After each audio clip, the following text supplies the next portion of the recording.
Então, a minha história foi uma história de dor, né? Como muitos empreendedores começam seus negócios aí. Na época, eu ainda tenho uma empresa, né? Eu sou dono de uma empresa ainda de tecnologia. Sim. Mas alguns anos atrás, algumas décadas atrás, na empresa eu era tudo. Eu era comercial, eu era financeiro, eu era o almoxarifado, eu era o técnico. E aí eu adoeci. Eu tive um problema de obstrução coronária na ocasião. E aí eu descobri que eu não tinha nada, não tinha Isso há nada quanto na empresa. tempo atrás? Eu tinha 30 e poucos anos de idade. Hoje eu estou com 52. Então, o que acontece? Eu descobri que minha empresa não tinha nada. Porque até então estava tudo funcionando, eu tinha faturamento, eu tinha tudo.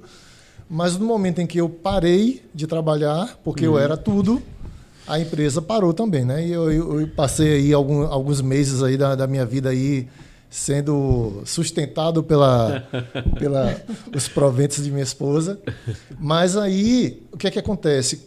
Depois que isso aconteceu, que as fichas começaram a cair para mim, eu comecei a estudar desenvolvimento humano, né? O que é que eu poderia estudar, além de cuidar de minha saúde, para que eu pudesse me manter mais equilibrado, retirar o estresse da minha vida.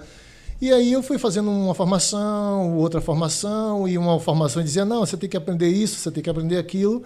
E aí, nesses 20 anos aí, eu não parei de estudar em momento nenhum. Hoje eu tenho dezenas de formações aí, tenho pós-graduação em neurociência.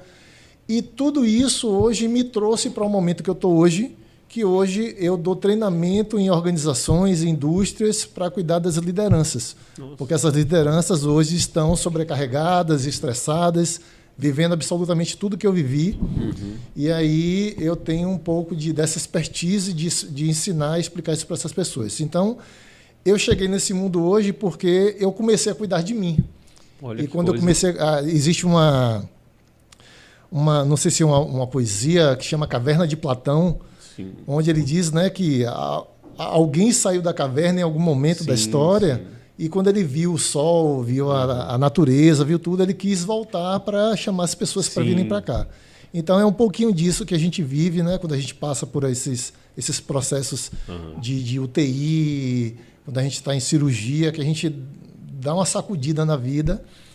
E aí, hoje, eu entrei no mundo da psicoterapia por conta desse problema que eu tive de saúde. É incrível como a gente parece que espera chegar a essas situações para poder cuidar da mente, cuidar dessa parte importante.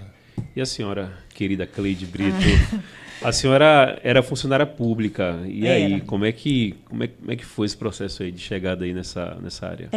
Antes eu era professora, né? Eu ajudei a criar meus 14 sobrinhos. Fui professora também, né, durante 8 anos. Depois eu fui ser funcionária pública. E eu tinha o sonho de engravidar. Eu queria engravidar de qualquer maneira. E os médicos diziam que eu não ia engravidar, porque eu tive uma endometriose que eles suspeitaram que era câncer.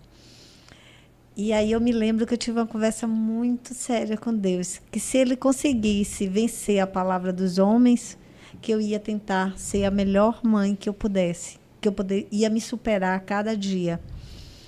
E aí eu comecei a estudar. Quando eu descobri que eu estava grávida, eu prometi para mim que eu ia cumprir a minha promessa, que eu ia estudar, ia procurar me desenvolver mais ainda. E aí eu estudei, eu comecei a ler muitos livros, só que quando meu filho nasceu, ele começou a ter vários problemas de saúde. Dentre eles foi alergia à lactose, foi a alergia a ácaro, a mofo, a animal. Ele teve asma por esforço, gagueira, entre outras coisas. E eu queria ajudar meu filho. Então, eu mergulhei de cabeça na terapia infanto-juvenil para eu buscar isso. Porque antes eu estava querendo me melhorar como pessoa. Mas, a partir do momento que eu vi meu filho com série de problemas, onde médicos me diziam que meu filho ia viver de uma bombinha. Nossa.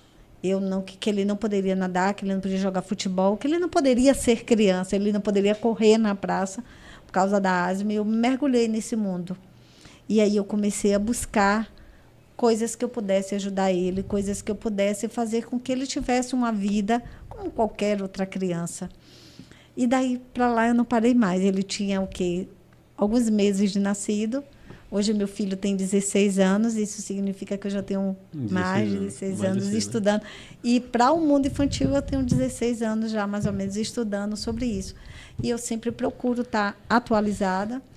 Eu sou hipnoterapeuta, eu sou psicoterapeuta infanto-juvenil, eu tenho uma nova medicina germânica e hoje eu estou cursando psicologia justamente porque eu sempre estou à busca de melhorar o que eu já trago para ajudar mais pessoas.